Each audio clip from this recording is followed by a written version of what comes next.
Là, j'avais la possibilité d'interagir avec des formateurs et qui répondaient à mes questions, qui répondaient à mes besoins et tout.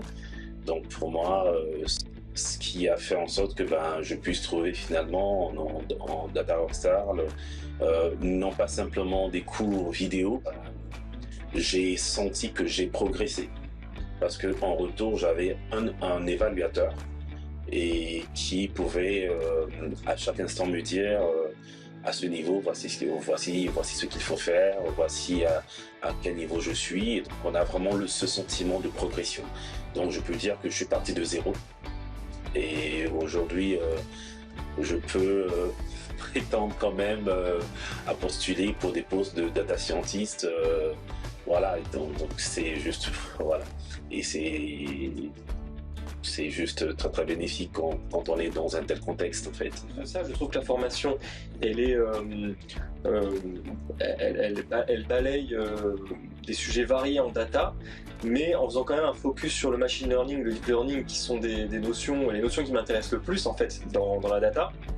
Donc tout simplement les modules qu'on a étudiés correspondent à mes besoins, correspondent à ce que je suis venu chercher. Maintenant c'est vrai que post-bootcamp, je me pose plus de questions, je me dis machine learning engineer ça peut être intéressant aussi, la recherche dans les intelligences artificielles ça peut m'intéresser également.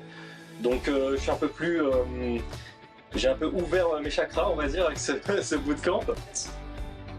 Pour moi ce bootcamp ça a été un starting block, c'est-à-dire que non seulement ça m'a donné les compétences nécessaires pour pouvoir prétendre à des postes juniors, mais en plus de ça, ça m'a vraiment donné l'énergie nécessaire pour même par la suite pouvoir continuer à me former, pour pouvoir approfondir les notions. Dans la formation, c'est assez costaud, costaud, parce qu'on commence très tôt, on finit le soir, on s'ennuie pas du tout, on apprend vraiment des nouvelles choses, on apprend énormément des belles choses et des choses surtout très intéressantes.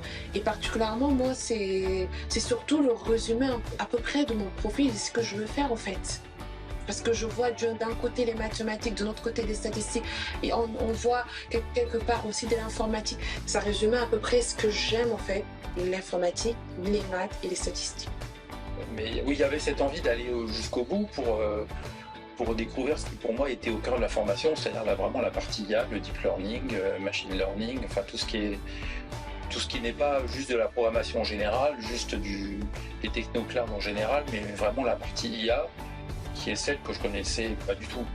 J'ai cette ouverture en plus, maintenant je sais de quoi il s'agit, un peu mieux, et je me sens capable et j'ai envie de répondre à des offres dans le domaine, ce qui n'était pas mon objectif au début. Au début, mon objectif c'était me mettre à jour des technos, être dans l'humeur du marché du travail de l'IT aujourd'hui, et l'IA c'était un peu un bonus. Voilà.